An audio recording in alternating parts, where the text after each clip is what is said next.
Yes, sir. Yes, sir. I'm blessed. Good, happy for you. Thank you so much. It's go for it.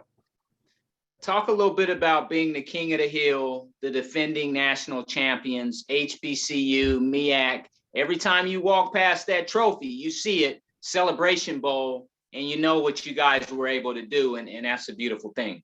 Well, it was, and we are proud of what we've done, but that's over.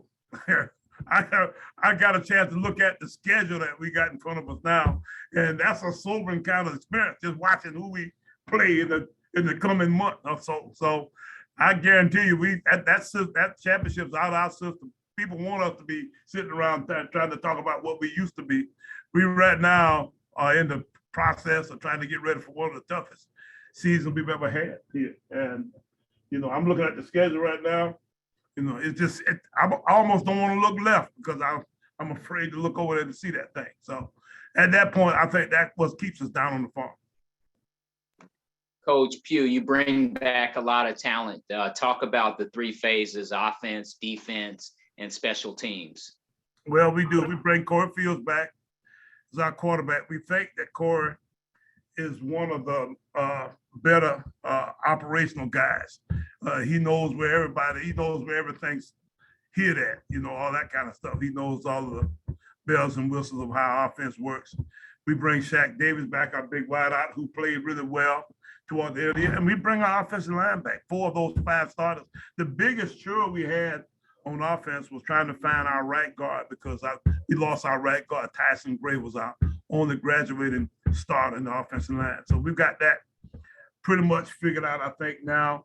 On defense, we lost our 2 corners, the Kobe and Zafir.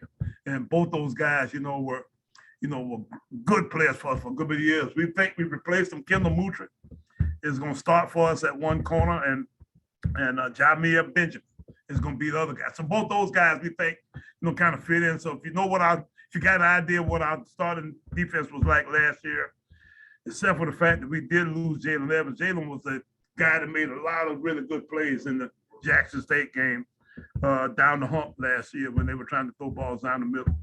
But we've got to figure out exactly who we replace him with. We think Jalen Barr is going to be the starter there, but that's pretty much it. So we bring back most of the defense.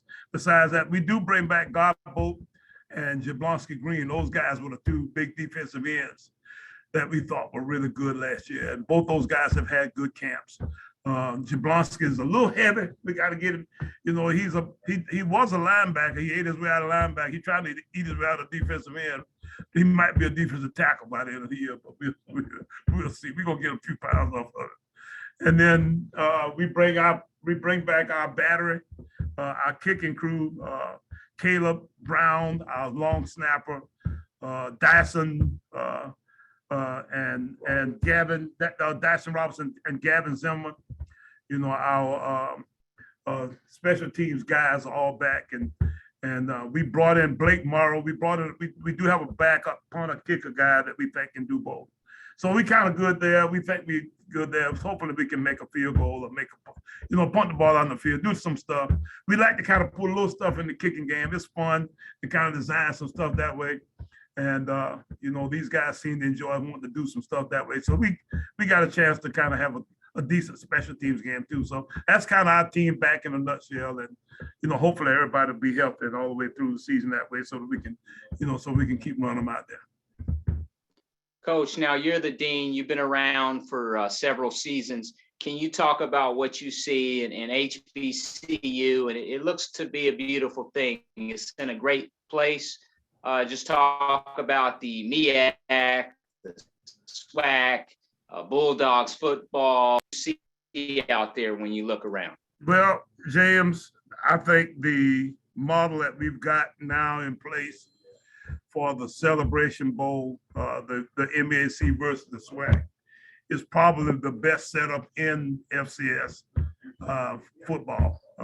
And that's not to say that I wouldn't like to do well and win a national championship in the FCS playoffs, but at the same time, it's so much better to be able to plan on where you're going and to get enough time to gather yourself and do all the stuff that you do when you go to the bowl game. Our folk are still buzzed about having the opportunity to go to the Celebration Bowl last year. And so, I think our league's got a good championship model there. And then at that point, if we get another team or two, that's pretty good. We can still, I think FAMU went to the championship subdivision playoff last year. So I think that works. Besides that, I just feel like, we just need to continue to try to develop our programs. If we put a little more into these programs, I think we'd have a chance to really develop into something.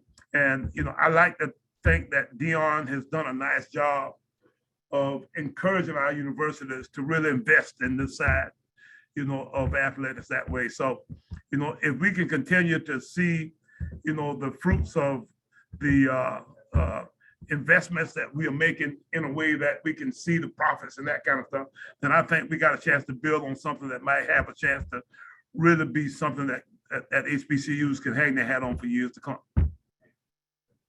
Thank you, Coach. Have a blessed season. Thank you, James.